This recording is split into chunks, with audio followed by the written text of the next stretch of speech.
Electricity is the one of the highest scoring chapter in class 10th. Numericals, derivation and direct formula based questions are guaranteed. If you want full marks, you cannot afford to miss this revision. Hello students, I am Amrita and in this chapter packed sessions, we will revise the entire chapter quickly and smartly. Stay till the end. This video can boost your score instantly. Let's start. Okay so this is chapter number 10 electricity. अब ये chapter आप already कई बार पढ़ के आए, हम लोग इसको क्विकली रिवाइज करने वाले हैं बिफोर एग्जामिनेशन. सो सबसे पहले पता करेंगे कि इलेक्ट्रिसिटी के लिए इलेक्ट्रिक करंट क्या होता है. हम सभी को पता है but definition is very important for the exam prospectus. आपको डेफिनेशन वर्ड टू वर्ड लिखना चाहिए.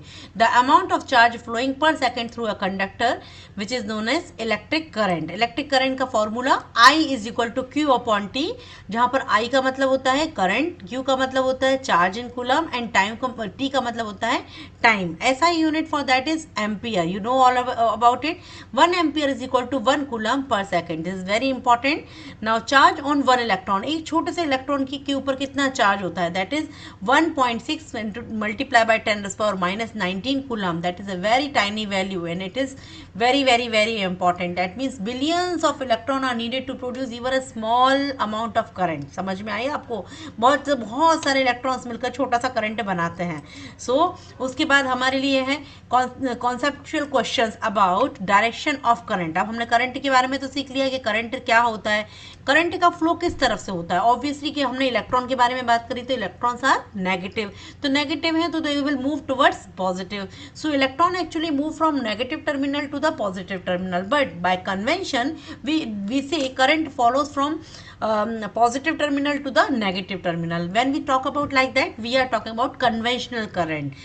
अब कन्वेंशनल करंट के लिए जो डेफिनेशन दी गई है that is standard model defining electricity as a flowing from positive terminal to the negative terminal opposite to the actual flow of electron. You can see जहां इलेक्ट्रॉन का मूवमेंट हो रहा है उसके just opposite is known as conventional current. Understood.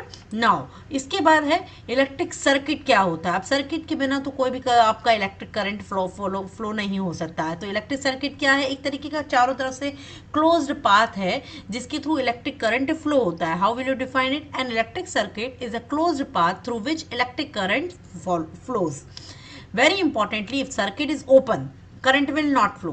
आपको पता है ये वाली बात, डेफिनेटली पता होगी. अगर आपका सर्किट ओपन है तो आपके लिए करंट को फ्लो कराना पॉसिबल नहीं है. For that circuit must be closed for current to pass. सबसे पहले उसको पास करने के लिए 4 इंपॉर्टेंट टूल हैं. कौन कौन से? Battery, switch, bulb and wire. ये चारों मिलकर एक छोटा सा सिंपल सा सर्किट बनाते हैं. You can look into this picture जहां पर battery, wire, light bulb and switch, इन चारों कंपोनेंट्स मिलकर एक इलेक्ट्रिक सर्किट बनाया है. Other than that we have multiple other component also for the electric circuit. These are mention in the text book. All the circuits are important, all the components of the circuits are very important. Few of them are an electric circuit. We draw such kind of symbol. Open plug represented by this symbol. Wire crossing without like that. Variable resistor, battery, electric bulb resistance. All these components and their symbols are extremely important. Please go through it one more time. Now afterward हमें है electric potential क्या होता है. Electric potential हमारे और आपके अंदर का पोटेंशियल क्या होता है आप इसी तरीके से समझ सकते हैं. Electric potential means work done to bring a unit positive charge from infinity to a point in electric field. अब ये थोड़ा सा डिफिकल्ट हो सकता है बट आपको डेफिनेशन की फॉर्म में यही लिखना होगा एग्जाम में, तभी आपका एग्जामर आपको कंप्लीटली फुल मार्क्स देगा.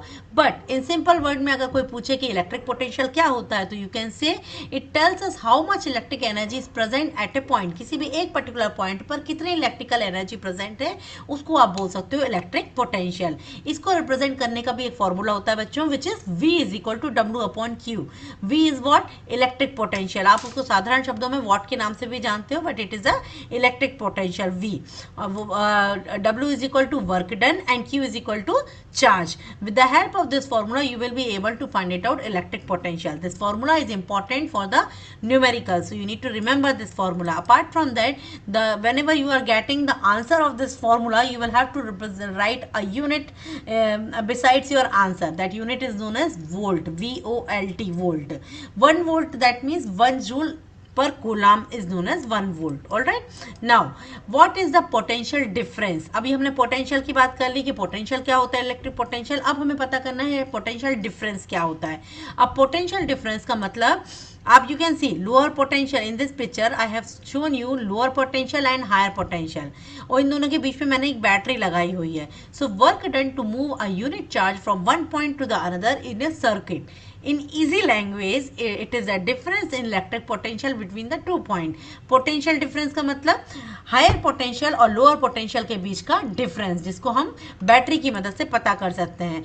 बिना बैटरी के या फिर विदाउट पोटेंशियल डिफरेंस के किसी भी तरीके से करंट को फ्लो नहीं किया जा सकता है. और करंट को फ्लो करने के लिए जिस कंपोनेंट की बहुत ज़्यादा आवश्यकता होती है, that is known as battery. बिना बैटरी के भी कोई किसी तरीके से करंट फ्लो नहीं किया जा सकता है.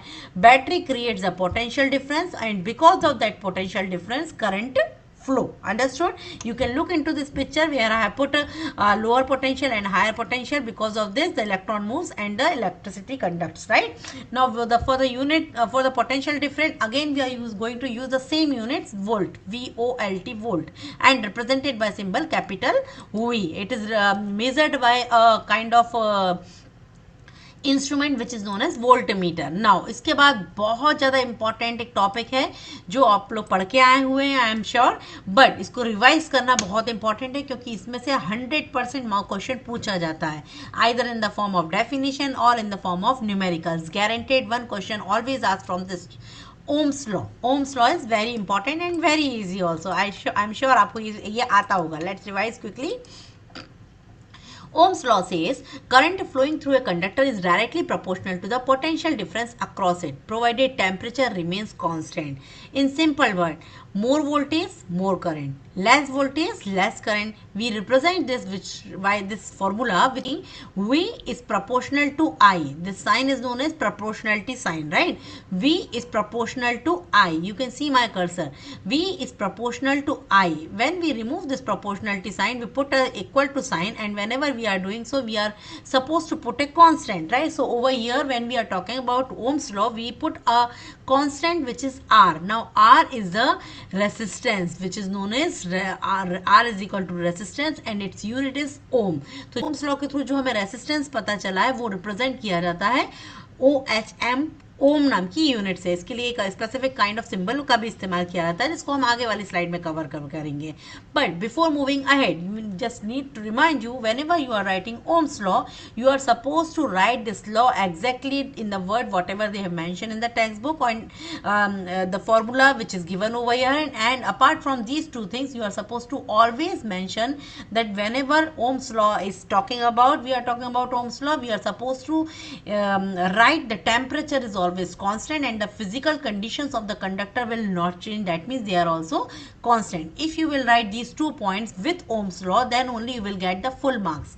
That means in Ohm's law, you are supposed to write the law, you are supposed to write the formula, you are supposed to write the conditions. If you are writing all three things together, you will get the complete 2 out of 2 marks. All right, moving ahead, whenever we are talking about voltage and current, इन दोनों के बीच में जो graph draw किया गया, you can see in over here the graph is a straight line graph. जितना straight line graph किसके through बनता है, जितना आप इसका स्लोप बढ़ाते जाएंगे, इसका रेसिस्टेंस बढ़ता जाएगा. दैट मीन्स जितना ज़्यादा स्लोप होगा, रेसिस्टेंस उतना ज़्यादा होगा, जितना ज़्यादा स्लोप कम होगा, रेसिस्टेंस उतना कम होगा.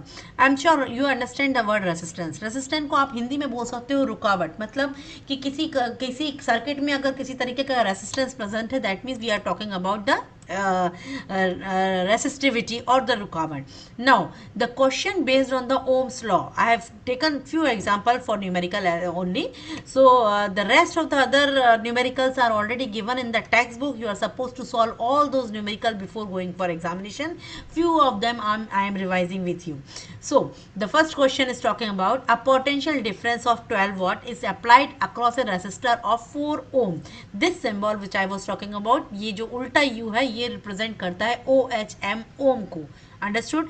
ओम अगर लिखा हुआ है, ये सिंबल अगर लिखा हुआ है, that means the value 4 is basically the resistivity. Understood?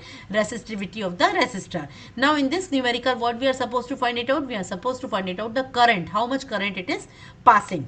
So the given values are, volt is given 12 volt resistivity is given R ohm. So we are aware about the formula V is equal to IR, which we have come to know about with the help of Ohm's law only, and with the help of this formula we'll come to know about the ampere. I's value, I is current, which is 3A. when you will do this you will come to know about it. Now the next question is a similar kind of numerical where we are finding about the resistivity. The question says when a current of 2 ampere flows through a conductor, किसी conductor में 2 ampere का current अगर pass on हो रहा है and potential difference अगर 10 what दिया हुआ है, ऐसी सिचुएशन में, ऐसी स्थिति में रेसिस्टेंस कितना होगा कंडक्टर का. अंडरस्टूड. अब सेम फॉर्मूले को अगर आप मॉडिफाई करते हैं, you will get R is equal to V upon I, and with the help of this formula you will put all the values and you'll get the answer, which is 5 ohm. Now whenever you are doing these numerical, you are supposed to use only one formula, but according to the situation and according to the given material and asked material, you can modify the same Ohm's formula in the different category. That means with the help of Ohm's formula you will be able to find the resistivity, you will be able to find the ampere, that means current, and you will be able to find the potential difference which is V. any three में से आप कोई भी दो चीज अगर दी हुई है तो थर्ड चीज को आप निकाल सकते हैं, but you need to find the exact unit after your answer, then only will get the full marks. This is very important. Now afterward, अब कंडक्टर के लिए, रेसिस्टेंस के लिए कौन कौन से फैक्टर डिपेंड करते हैं? Factors on which the resistance of a conductor depend on R. Before that हाँ that we have already discuss resistance क्या होते हैं. ये 4 फैक्टर डिपेंड करते हैं. फैक्टर्स कौन कौन से हैं? पहला फैक्टर है लेंथ, दूसरा फैक्टर है एरिया ऑफ क्रॉस सेक्शन, तीसरा फैक्टर है nature of the material which is known as resistivity, and the fourth factor is temperature. तो रेसिस्टेंस मतलब एक तरीके से रुकावट जिसके को रिप्रेजेंट करने के लिए है, जो कि किन 4 चीज़ों से प्रभावित होते हैं, वो चारों चीज़ें हमें डिटेल में लर्न करना है. The first one is length, कि किसी वायर की लेंथ का रेसिस्टेंस पर क्या फर्क पड़ता है. Let's start doing this. The first factor is length. अगर किसी इलेक्ट्रिक वायर की लेंथ के बारे में आपको दिया गया है तो according to which you will be able to find it out the resistivity of that particular wire. जितनी ज्यादा लेंथ होगी किसी वायर की, उतना ही ज्यादा रेसिस्टेंस उसके अंदर होगा. आप किसी वायर की लेंथ को डबल कर दोगे तो उसका रेसिस्टेंस भी डबल हो जाएगा. जितना लंबा वायर होता चला जाएगा उतनी ज्यादा उसकी रेसिस्टिविटी होती चली जाएगी, which we have represented by R is directly proportional to L. You can see my cursor on the yellow part of this. R is resistivity is proportional to L. This sign is proportional to the sign L, that means length of the wire. जितनी आप length of the wire बढ़ाएंगे उतनी ही resistivity बढ़ेगी. The next factor is effect of area of cross section. Effect of area of cross section, that means आपका जो wire है वो कितना मोटा है और कितना पतला है. अगर वो वायर मोटा है, that means thicker है, जितना ज़्यादा वो मोटा होगा उसकी रेसिस्टेंस उतना ही ज़्यादा कम होगा. मोटा होगा तो कम होगा, पतला होगा तो रेसिस्टेंस ज़्यादा होगा. Why? Because it is given R is inversely proportional to 1 upon A. Understandable?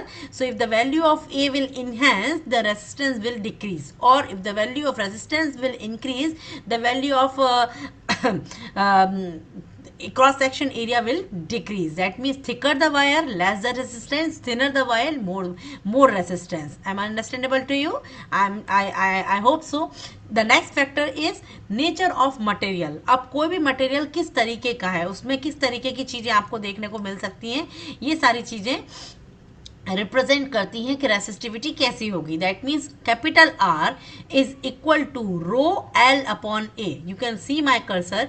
Capital R is equal to rho L upon A. This sign is represented, this जो साइन बना हुआ है ये साइन कहलाता है रो. इसको आप बोलते हो resistivity.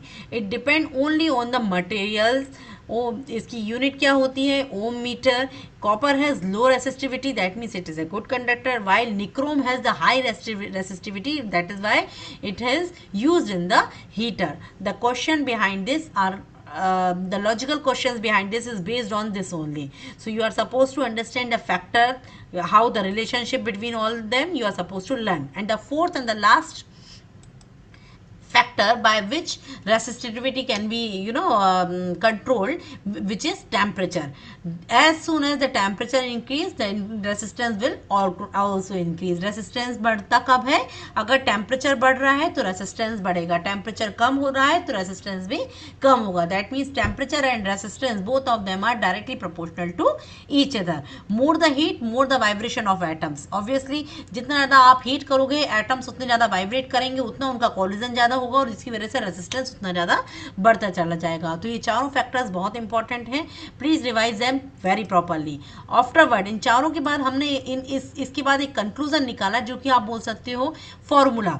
So overall formula is given R is equal to rho L upon A. Just now we have discussed about it, and from this the expected questions are like on which factor does the resistance depend, why thick wires are used for the household wiring, why nichrome is used for the heater, and define resistivity and write its unit. Such kind of simple 1 mark 2 mark questions can be definitely asked from this topic. Please revise them. We have already covered in the revision. One more time. आगे बढ़ते हैं. Now इसके बाद जो section आने वाला है उसमें से 3 से 5 नंबर के क्वेश्चंस गारंटेड है. वो क्या है भाई? Resistance of A system of resistors. Resistors मतलब जो रुकावट पैदा करते हैं. रुकावट पैदा करने वाले जो रेसिस्टर्स हैं उनका किस तरीके से आप उनको कोऑर्डिनेट करते हो. बट उसके पहले हमें कोऑर्डिनेशन करने की या रेसिस्टर्स की जरूरत ही क्या पड़ती है, ये समझना बहुत जरूरी है. Why do we combine the resistors को कंबाइन करके आप 2 तरीके से लगाते हो, जिसको आपने डिटेल में सीख रखा हुआ है. ऐसा करने का रीजन क्या है? ऐसे करने का रीजन है कि sometimes one resistor is not enough for the circuit. To get required resistance, we connect more resistor in the series and in the parallel form.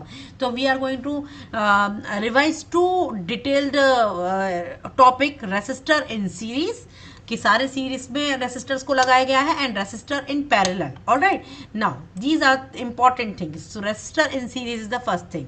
आप इस पिक्चर को देखिए, ये डायग्राम बहुत इंपॉर्टेंट है. ये डायग्राम आपको लर्न करना है, रिवाइज करना है, एंड अगेन इसको समझने के लिए ये एक तरीके से सारे रेसिस्टर्स को, 3 resistor you can see R1, R2 and R3 over here in the picture. So this are the resistors are connected one after another in the single path. You can see they are connected. बाजू में R1 के बाजू में R2, R2 के बाजू में R3, and they all are attached with the battery over here, right? Back to the battery, only one path for the current. Up for this, same current flows through all the resistor. Do you agree with this? R1 में जो current होगा R2 में भी वही होगा, R3 में भी वही होगा. बेस्ड ऑन दिस अगर हम टोटल वोल्टेज निकालना चाहेंगे तो total voltage will be equal to V1 plus V2 plus V3, which will be equal to the equivalent resistance will be R is equal to R1 plus R2 plus R3, right? Now total resistance जैसे जैसे बढ़ेगा, मोर resistors, आप जितने ज़्यादा resistors लगाते जाएंगे. हाल फिलहाल इस सीरीज में आपको, इस सर्किट में आपको 3 रेसिस्टर्स नजर आ रहे हैं. 3 की जगह आप 30 रेसिस्टर्स लगा देंगे तो उतना ज़्यादा रेसिस्टेंस इस सर्किट का बढ़ता जाएगा. जितने ज़्यादा रेसिस्टर्स आप सीरीज में एक के बाद एक सीक्वेंस में लगाएंगे, रेसिस्टिविटी उतनी बढ़ती चली जाएगी. अंडरस्टूड? इसका यूज़ करने का रीज़न क्या है, क्यों हमें ऐसा लगाना पड़ता है? Because used when we need high resistance. इसीलिए जब भी हमें हाई इलेक्ट्रिसिटी की ज़रूरत होती है, हाई वोल्टेज की जरूरत होती है, तब हम इस तरीके के रेसिस्टर्स का इस्तेमाल करते हैं. ऑलराइट, इसलिए इस तरीके की सीरीज वाले कॉम्बिनेशन को हमारे घर के इक्विपमेंट में यूज नहीं किया जाता है. Right? Series combination gives always more resistance than the individual resistor. That is why we use it in the we do not use it in the household appliances. Now resistor in the parallel, ये भी बहुत important है. Resistor in the parallel, you can see in this picture कि जितने भी resistors लगाए गए हैं R1, R2 एंड R3, पहले वाले जब इस सीरीज की बात करी थी तो R1, R2 एंड R3 एक के बाद एक ही सीरीज में प्रेजेंट थे. Now they are parallel to each other, so that's the difference. Right? Now जो कनेक्शन है resistance number 1, resistance number 2, resistor number 3, they all are connected into the parallel manner. This is known as parallel series. All right. So current gets divided into different parts. Alright, current का जो डिवाइडेशन होता है, current यहाँ से देखिए, आप मेरा cursor देखिए, current is coming from over here.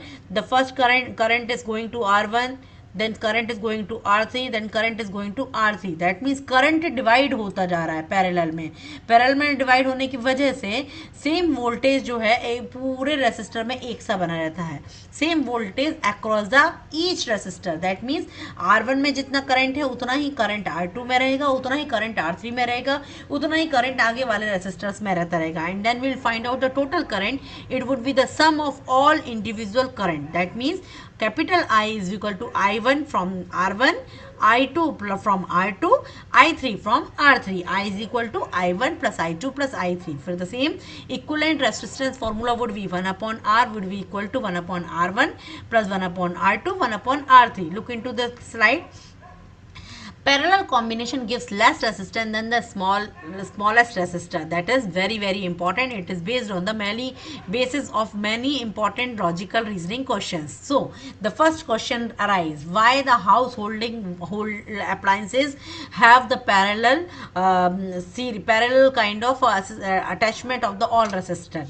Why it is so? Because इसकी जब हम किसी भी होम अप्लायंसेज जैसे कि फ्रिज हुआ, टीवी हुआ, इन सब के अंदर पैरेलल रेसिस्टर्स का यूज इसलिए किया जाता है क्योंकि इसके थ्रू ही सेम वोल्टेज पूरे घर के सारे प्रोडक्ट्स को मिलता है. If one appliance is stop, other also works. Total resistance is decreased. Understood? Now there is a very good important question comes from this topic: the difference between the series and the parallel. Series में same current रहता है, parallel में same voltage रहता है. Series में voltage divides हो जाते हैं जबकि पैरेलल में करंट डिवाइड होता है. सीरीज में रेसिस्टेंस इंक्रीज होता है वाइल पैरेलल में रेसिस्टेंस डिक्रीज होता है. सीरीज में सिंगल पाथ में सारे रेसिस्टर्स लगे हुए रहते हैं वाइल पैरेलल में मल्टीपल पाथ में ये प्रेजेंट रहता है. इसको हम क्विकली रिवाइज कर सकते हैं as series increase resistance, parallel decrease resistance. Series has same current and parallel has same voltage.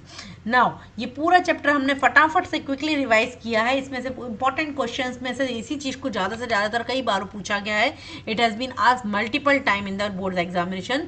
Derive the formula for the series combination, for the parallel combination and why parallel combination used in home and calculate the equivalent resistance. Such kind of questions can be asked. So next topic is heating effect of electric current. अब इसका भी हम quick revision कर लेते हैं. Heating effect मतलब आप गर्म करेंगे तो क्या इम्पैक्ट पड़ेगा.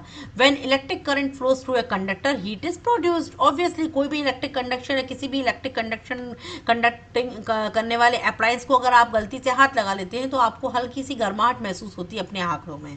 इसी चीज़ को बोला जाता है बच्चों heating effect of the electric current. इसके बेस पर उन्होंने हमको एक लॉ दिया गया है which is joules law of heating, जहाँ पर जूल्स ने बताया था H is equal to I square R capital R small t. This formula is extremely important where capital H is basically the heat produced by the appliance. Alright, I is equal to current and R is equal to resistance and T is equal to time. Understood? Now this formula is very very very important. तो Joule's law of heating को आप अच्छे तरीके से याद कीजिए. In this formula actually में जितना ज़्यादा इस फॉर्मूले के थ्रू आपको ये समझ में आ रहा है कि I की वैल्यू स्क्वायर है. That means more the current more will be the heat. जितना ज़्यादा आप करंट डालेंगे वो पर्टिकुलर अप्लायंस उतना ज़्यादा हीट प्रोड्यूस करेगा.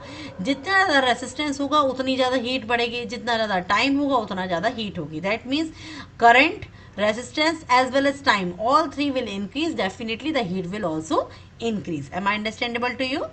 ओके आगे बढ़ते हैं. इसी के क्वेश्चन इसी के ऊपर यही जो दिया गया there is a very good question are coming. Why does a fuse melt? Fuse melt क्यों हो जाता है? फ्यूज क्या होता है भाई, सबको पता है. फ्यूज़ के मेल्ट होने का कारण ये है कि एक तो फ्यूज़ का जो मेल्टिंग पॉइंट होता है बच्चों वो बहुत ज़्यादा लो होता है. If excess current flows heat produce increases H is equal to I square RT के रूप में. अगर आपने एक्सेस करंट फ्लो कर दिया तो एक्सेस अमाउंट ऑफ हीट भी प्रोड्यूस हो जाएगी. Due to this large heat fuse wires melt and the break the circuit. It protects the appliances from the damage. That is why we use this thing. Understood. अभी हम अगर heat production अगर heat production होता जाएगा और fuse में हमने जो मेटल लगाई है वो उसका मेल्टिंग पॉइंट अगर बहुत हाई होगा तो फ्यूज़ कभी होगा ही नहीं. फ्यूज़ का जो मेल्टिंग पॉइंट होता है वो बहुत लो होता है. जैसे ही टेम्परेचर एक पर्टिकुलर सेट टेम्परेचर से आगे बढ़ता है फ्यूज हो जाता है। फ्यूज होने की वजह से सर्किट ब्रेक हो जाता है। सर्किट ब्रेक होने की वजह से वो अप्लायंस काम करना बंद कर देता है। I am I clear to you? And इस तरीके से हमारे घर में किसी भी तरीके का एक्सीडेंट होने से हम बच जाते हैं, या फिर हमारा जो प्रोडक्ट है या हमारा जो अप्लायंस है वो खराब नहीं होता है, उसके पहले ही उसको रोक दिया रहता है, अदरवाइज थोड़ी देर में वो जलकर पूरी तरीके से खराब हो सकता है।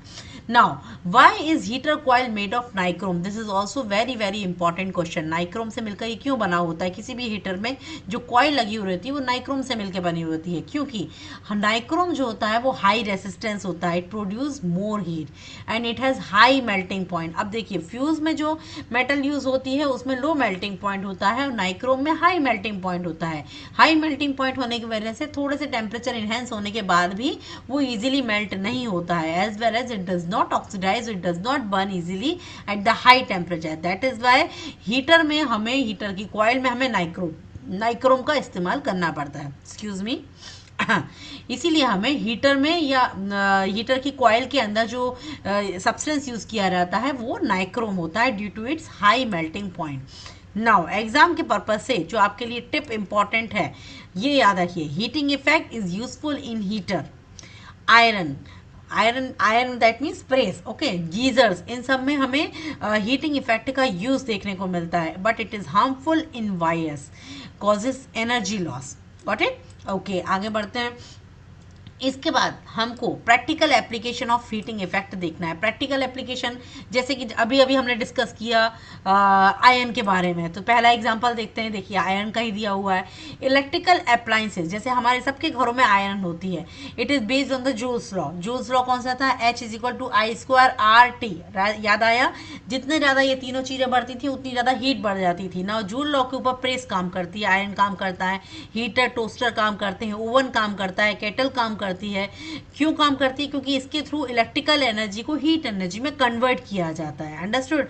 तो हीटिंग इफेक्ट का हमारे डे टू डे लाइफ से बहुत ज्यादा लेना देना होता है। Most of the appliances which we use at home based on this heat energy वाला concept. Another example for the same is, हमारे सबके घरों में एनर्जी के लिए या लाइट के लिए बल्ब का इस्तेमाल किया जाता है। बल्ब के अंदर एक पतला सा वायर होता है जो कि टंगस्टन नाम की मेटल से बना होता है। इसका जो मेल्टिंग पॉइंट होता है ना बेटा, वो बहुत ज्यादा हाई होता है। It is approximately 3380 degree Celsius temperature. अगर इतना ज़्यादा हाई टेम्परेचर होता है, इसीलिए बल्ब लंबे टाइम तक इलेक्ट्रिसिटी के थ्रू हमको लाइट देता रहता है, और अगर आप उसको गलती से हाथ लगाते हो तो आपको वार्मिशनेस के साथ साथ एकदम से कभी कभी आप जल भी जाते हो। अगर बहुत लंबे टाइम से अगर बल्ब जल रहा है और आपने उसको हाथ लगा दिया तो आपका हाथ जल सकता है। दैट मीन्स उसके अंदर प्रेजेंट जो टंगस्टन है वो बहुत हाई मेल्टिंग पॉइंट वाली मेटल का इस्तेमाल किया गया है। Got it? Now gets very hot and it emits light. Bulb filled with the nitrogen and argon gas to increase the filament life. Most energy heat small part light, right? Now the third example is fuse, which we have already discussed. Fuse का इस्तेमाल घरों में किया जाता है। It is connected in the series. Right? इसका connected, ये एक तरीके से सेफ्टी डिवाइस है जो कि सीरीज में कनेक्ट रहता है। सीरीज में कनेक्ट रहने से इसका जो मेल्टिंग पॉइंट है वो भी काफ़ी लो होता है, और एक तरीके के एलॉय से मिलकर बना होता है। एलॉय मतलब mixture of different two metals, right? It is not the pure metal. You can see in the picture such kind of substances, such kind of fuse material you must have observed in your home, right? अगर observe नहीं किया है तो अभी अपने घर में check कीजिए आपके घर का फ्यूज कहाँ पर लगा हुआ है। You will find such kind of material is given over there. This is neither any simple metal, but it is a mix metal which is known as alloy, right? Domestic use में हम 1 ampere, 2 ampere, 3 ampere, 5 ampere, 10 ampere वाले fuse का इस्तेमाल घरों में करते हैं। And now we are almost about to finish this chapter. The last point is electric power. Electricity का पूरा चैप्टर पढ़ने के बाद लास्ट में आती है इलेक्ट्रिक पावर। इलेक्ट्रिक पावर मतलब हमारी और आपके अंदर कितनी पावर है। इसी तरीके से अगर आप इलेक्ट्रिक सब्सटेंसेज, इलेक्ट्रिक इक्विपमेंट की पावर को फाइंड इट आउट करना चाहते हैं तो आपको एक फॉर्मूले का इस्तेमाल करना होता है, where it is rate of doing work divided by rate of consumption of electrical energy, which is represented by the formula P is equal to VI, where P is equal to I square R and P is equal to V square upon R, right? यहाँ पर इन तीनों फॉर्मूले का इस्तेमाल अपन already कर चुके हैं, जिसके थ्रू हमें पावर पता चल जाती है। इन तीनों चीजों में P is equal to power, V is equal to watt, R is equal to resistance, right? And I is equal to I or current. So with the help of any three of them, you will be able to find it out the electric power of your appliance. For this, you will need the SI unit watt. 1 watt is equal to 1 volt multiply by 1 ampere. 1 kilowatt is equal to 1000 watt. Always remember these basics. हाँ, electrical energy का formula power multiply by time. Commercial unit of energy, ये छोटे छोटे से question हैं जो कि fill in the blanks में या किसी भी एमसीक्यू में पूछे जा सकते हैं. 1 kilowatt value is 3.6 into 10⁻6 joule. J means joule. All right, now ये आपको हमेशा याद रखना है. 1 kilowatt is equal to 1 unit of electricity. Such kind of things are very very very important for your exam prospectus. In the final you can see power is actually, we can tell with the help of power tells how fast energy is used, and energy tells how much electricity we have consumed. With the help of these two things we will be able to find it out. हमारे घर में use होने वाले TV, fridge, AC या फिर iron, ये सभी की सभी चीजें किस तरीके से कितने पावर पे काम करती हैं. And we are done with this chapter. I am so proud of you for completing this revision. Keep practicing the definitions, numericals and formulas, and full marks are definitely yours. All the very best for your boards. Stay tuned. Our next powerful revision chapter is coming very soon.